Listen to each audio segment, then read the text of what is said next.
Kami adalah Bitcoin Goceng. Ya, kami sekarang fokus untuk beberapa video ke depannya akan fokus kepada series pembelajaran. Betul. Nah, pembelajaran ini ada yang sangat boring karena benar-benar dasar, tapi kami merasa sangat penting memulainya dari dasar banget. Ya. Karena kalau tidak dari dasar ya kayak bangun rumah tinggi-tinggi tapi fondasinya kurang kuat. Gitu. Oke? Mudah roboh dia. Oke. Ya, ini sudah masuk yang kedua. Sudah masuk episode yang kedua tentang pasar modal. Oke, tentang pasar modal atau capital market. Betul. Ya. Oke. Kita langsung ke topik utama, pasar modal. Kemarin kan kita sudah tahu nih apa itu pasar modal. Ya. Dan sekarang kembali lagi kita bahas tentang pasar modal tentunya. Tapi ini kenapa gitu pasar modal? Kenapa kita harus tahu tentang pasar modal? Oke, kenapa kita harus tahu? Nah, kalau menurut referensi untuk membaca sebenarnya gini, itu apakah dari yang mana, apakah titik awalnya itu komunitas belajar bersama penuh canda penuh tawa mari bergabung bersama together in knowledge together in growth.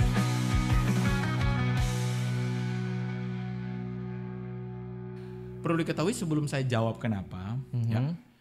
Semua bahasa yang kita sajikan di sini bahasa gampang ya. Iya. Jadi jangan nanti ada yang bilang, oh kok ini kurang lengkap, ini harusnya tambah ini, tambah itu, tambah ini, tambah itu. Jadi gini, kalau mau tambah itu semua dalam private community. Iya, betul. Oke, ya, private community. Saya jadi jatuhnya kayak jualan private community. Enggak dong. Kamu yang anggota private harus menceritakan tentang manfaat private. Kenapa saya yang dikit-dikit private, dikit-dikit terkesan jadi kayak jualan. Ya. Dibeli gak sih guys? Gue mager banget jualan mulu beli enggak dah. Tapi kan kita nggak jualan, kita oke lah, saya menceritakan benefit yang dalam private community lah ya. Gitu. Kalau saya ke situ karena keresahan. Saya ke situ artinya kayak terkesan jualan karena resah nih. Orang kayak Bang Jil ini kurang, harusnya gini, Bang Jil harus tambah ini, tambah. Kalian kalau mau tambah, ibaratnya itu di area yang bukan umum gitu ya. Betul. Jadi saya lebih kerasa itu gitu. Ini tapi kan diberikan juga gratis. Kalian mau berharap iya, ya, kalau di YouTube lagi? Ya gitu. Nah, yang saya tekankan malah kalian gak harus ke tempat saya. Gitu ya. Kalian kalau mau bergizi, yang makan yang bergizi, nutrisi yang bergizi. Kalian gak harus datang ke tempat saya gitu. Silakan cari tempat lain, oke? Gitu. Oke, langsung aja ke intinya ya. Jadi kenapa orang belajar pasar modal? Ya, kalau sebelumnya saya berikan pengertian apa itu pasar modal dalam konteks pengertian yang gampang. Di Bitcoin Goceng ini kita tidak pernah membuat Anda ribet ya. Sakit kepala belajar istilahnya banyak, saya kasih bahasa yang gampang. Paracetamol di rumah Anda habis gitu. Hah? Apa? Ntar paracetamol di rumah Anda. Paracetamol di rumah. Sakit kepala deh. Panadol Extra cepat redakan sakit kepala, dapat diminum sebelum makan. Ya gitu. Skill dalam trading tidak, rusak ginjal. Aduh. Oke. Nah, pertama adalah dikarenakan pasar modal ini membentuk psikologi orang untuk menjadi skeptis atau takut. Kenapa tuh? Takut. Gitu? Jadi kebanyakan orang tuh jadi takut atau skeptis karena dia nggak mempelajari pasar modal. Makanya kenapa orang penting mempelajari tentang dunia pasar modal, tentang capital market, karena dia bisa skeptis. Nah, wajar dia skeptis, wajar dia takut karena fakta tuh banyak banget tentang penipuan-penipuan dan orang-orang yang rugi di dalam pasar modal, dalam dunia capital market. Jutaan orang bahkan tidak menyadari bahwa mereka bisa menghasilkan $1.000 sehari tanpa meninggalkan rumah. Mari kita lihat bersama beberapa orang yang mengalami kerugian di capital market ya, pasar modal. Pasar modal.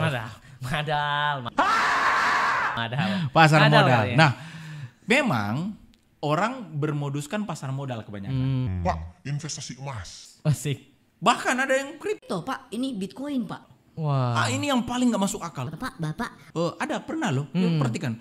Bapak tinggal beli robot kita akan membeli Bitcoin dengan secara otomatis. Wah. Itu pasti nipu tuh, pasti nipu. Nah, contoh ada nggak korban contohnya gitu? Iya, coba kita lihat ya, kita lihat. Oke. Kita lihat. Kita buka yang robot dulu ya. Set. Nah, contoh nih ya, kita lihat nih berita nih. Kevin Aprilio mengaku korban robot trading rugi berapa? Ini Kevin Aprilio. Ya. Orang nggak mungkin dong orang kayak. Kalian tahu Kevin Aprilio kan?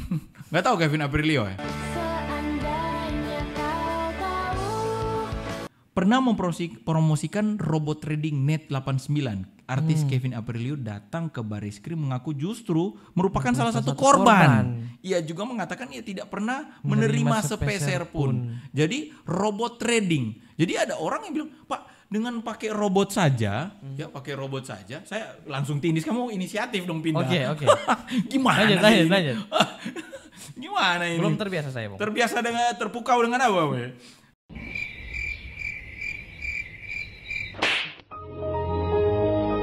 Oke, jadi begini, saya rasa yang kena tipu itu, termasuk beliau, Kevin ya, bukan orang bodoh. Ya. Dan kebanyakan orang yang masuk dalam capital market, entah forex, indeks, futures, apapun ya, saham atau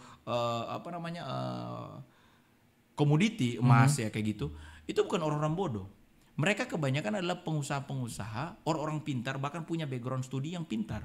Oke, ya. Iya, gitu. Tetapi kenapa bisa? Iya, kenapa dong? Jawab dulu, ini jangan dulu kita ke contoh kasus. Kenapa bisa?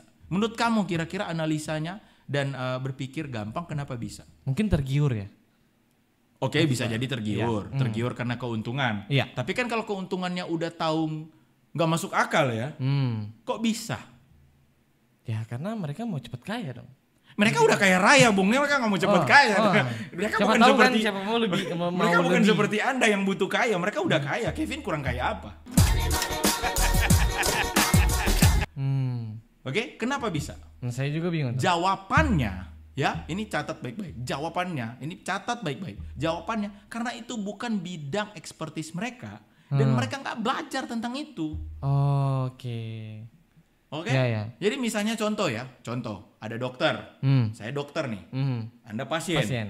Saya bilang, Wah Raf, kamu nih kayaknya bibir kamu pecah-pecah, kamu sering kurang fokus, kayaknya kamu nih gejala-gejala ini ya kayaknya. Misalnya ini contoh.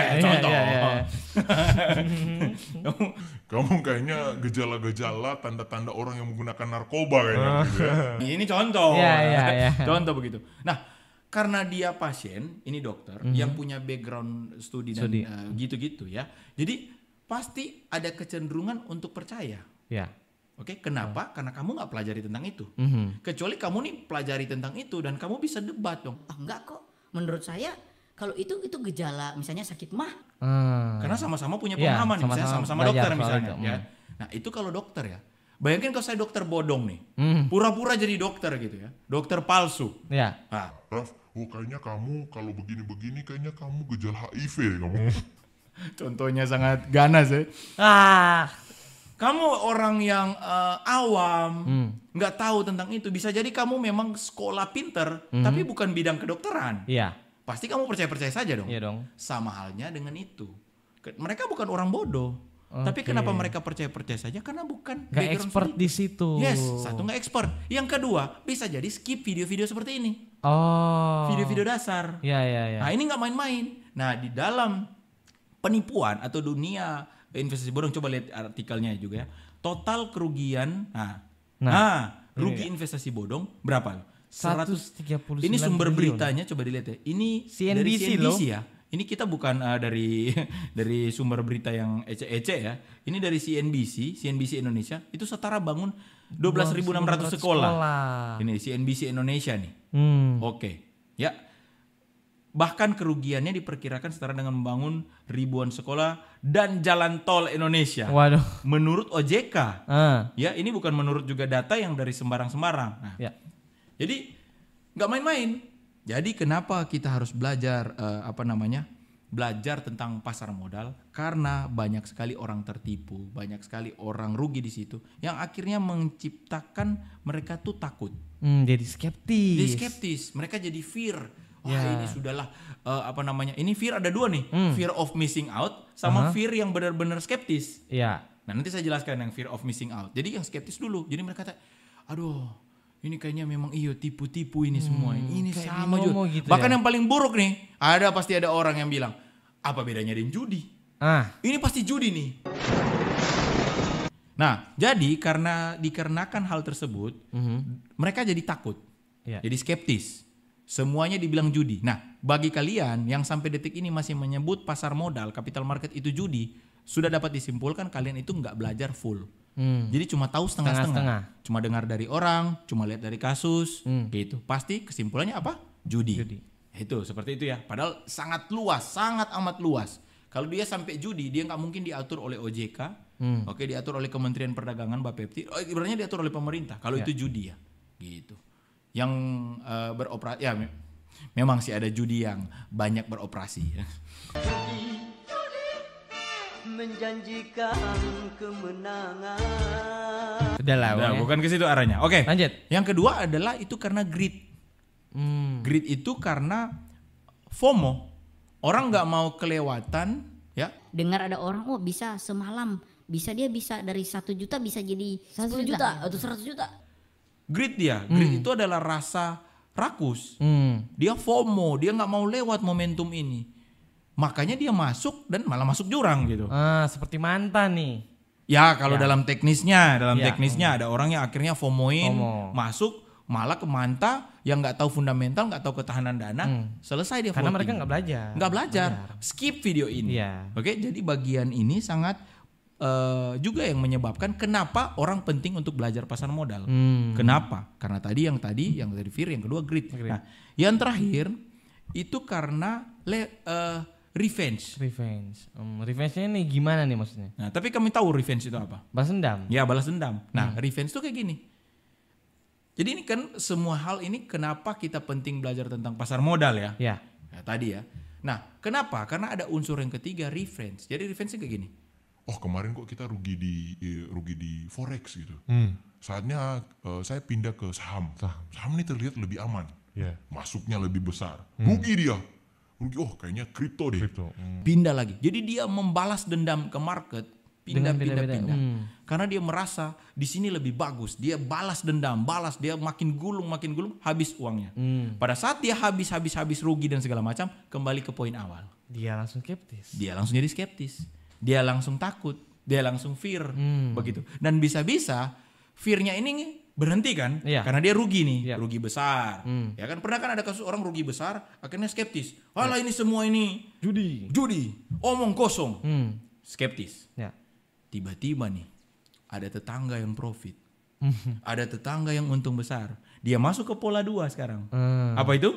Apa tuh? Ini pola 2 yang tadi. Apa tuh? Apa pola 2? Greed gitu. Jadi yang pertama dia rugi, habisnya dia dengar orang lain profit, dia jadi apa? Greed. Jadi greed. Dia rakus, masuk lagi, rugi lagi kan? Setelah rugi lagi dia pindah-pindah ini, pindah. Jadi apa? Revenge. Setelah revenge, kembali lagi skeptis, ulang-ulang dia seperti itu. Sampai tua dia. Sampai habis. Sebenarnya lebih tepatnya sampai habis doang. Setelah uangnya habis, selesai, sudah berhenti. Tapi selama masih ada uang, dia putar di situ. Nah, lingkaran setan ini layaknya judi memang. Karena tanpa efek candu. Dia yang menjudi sebenarnya. Iya, dia punya efek candu yang notabene dia tidak mempelajarinya secara akademik. Nah, judi tidak bisa dipelajari. Karena judi itu memang kepemilik dari sang pemegang market. Developernya. Iya, developer. Bahasanya IT sekali. Judi developer, asik sekali. Bandar. Judi developer. Bandar ya, pemilik bandar. Jadi sang bandar itu akan memutar-mutar terus gitu. Nah, sama halnya dengan tadi. Market itu kalian diputar-putar-putarnya. Ini penting untuk belajar tentang capital market. Oke. Coba diulang, alasan pertama apa? Kenapa orang penting untuk belajar capital market? Kenapa sih orang penting untuk belajar? Ini saya menyimpulkan ya, Bung. Ya, coba. Nah, misalnya ada orang ini korban nih. Oke. Karena dia belum belajar. Posisinya dia belum belajar. Terus tiba-tiba dia masuk ke satu bidang dari pasar modal. Rugi nih. Dia rugi, tiba-tiba dia jadi skeptis. Skeptis, udah judi ya. Apalah ini, marah-marah dia berhenti nih. Berhenti. Ya udah dia belajar. Dia sudah nggak mau tapi berhenti. Iya, tapi berhenti. Dia belajar atau dia dengar orang ini? Dia belajar dulu, baru dia dengar orang. Dia baca-baca berita. Baca-baca. Tahu baru belajar, baru setengah dia belajar. Tahu setengah cuma. ini bagus nih, dengar peluang. Cara belajar berita, terus tiba-tiba dia langsung belajar berita. Terus tiba-tiba juga tanpa disadari beritanya hoax gitu. Oke. Dia masuk ke dalam situ, dia tergoda nih. Karena dia lihat nih ada tetangga atau siapapun yang profit banyak, yang profit banyak dari situ. misalnya kayak kasus Binomo, melihat temannya, wah gila dia profit semalam atau sejam bisa langsung berapa jadi gitu. Berapa juta gitu. Jutaan orang bahkan tidak menyadari bahwa mereka bisa menghasilkan $1.000 sehari tanpa meninggalkan rumah. Terus dia masuk dalam situ, dia ikut. Setelah dia ikut, kena lagi nih, loss lagi nih. Loss dia. Tapi dia nggak berhenti, nggak sama ading kok ini, nggak sama kayak yang di awal, dia berhenti. Tapi ini nggak berhenti. Dia karena dia sudah tahu, dia juga cari sesuatu hal yang baru. Jadi misalnya Binomo nih binary option berarti ya. Binary option dia pindah ke Forex. Forex itu. Dia entry nih XAUUSD. Bisa. Forex all in gitu. Forex kalau Forex Euro. Euro USD. Dia all in. Loss lagi. Loss ini. Setelah dia loss ya udah dia itu kembali lagi seperti tadi, jadi skeptis. Jadi setelah dia loss dia cari dulu nih yang lain. Forex kurang. Iya, dia pindah-pindah bidang lagi. Pindah ke kripto masih rugi. Pindah lagi, pindah terus sampai jadi dia revenge nih, balas dendam ke market. Balas dendam terus. Sampai akhirnya dia jadi kembali lagi skeptis awal. Bahkan itu skeptis pun beda awalnya skeptis yang ya udah gitu karena dia belum tahu, tapi karena dia udah tahu, dia jadi skeptis sehingga membuat sampai tua mungkin dia sudah nggak entry lagi di mana-mana. Jadi dia, dan bahkan ada orang yang saya kenal, dia terus-menerus mengulang pola yang sama. Jadi udah kalah, masuk lagi. Tetap di dalam lingkaran setan ya. Jadi jatuhnya memang jadi pejudi. Jatuhnya jadi kayak orang yang kecanduan judi slot sama sekali. Ya itu ya. Jadi seperti orang judi slot. Itu kenapa? Karena punya ekspektasi bisa menang. Nah bagaimana bisa menang kalau video-video seperti ini, video-video pembelajaran seperti ini dia skip. Bahkan nggak mau. Wah langsung belajar, silakan.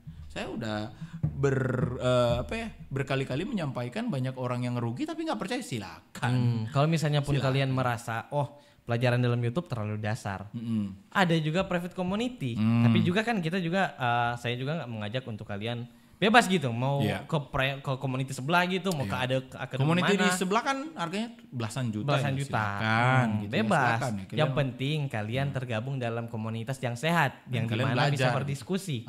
Di dalam komunitas juga tuh dia harus ada mentor. Kalau misalnya kalian hanya berdiskusi hanya teman dengan buta dengan buta kembali lagi ya, nggak ada mentor, buta dengan buta kembali lagi dong gitu. Oke, saya rasa seperti itu ya kesimpulannya kenapa ini kontennya kenapa kalian penting mengetahui tentang dunia capital market. Ya betul. Oke lah, see you on the next episode. Bye bye.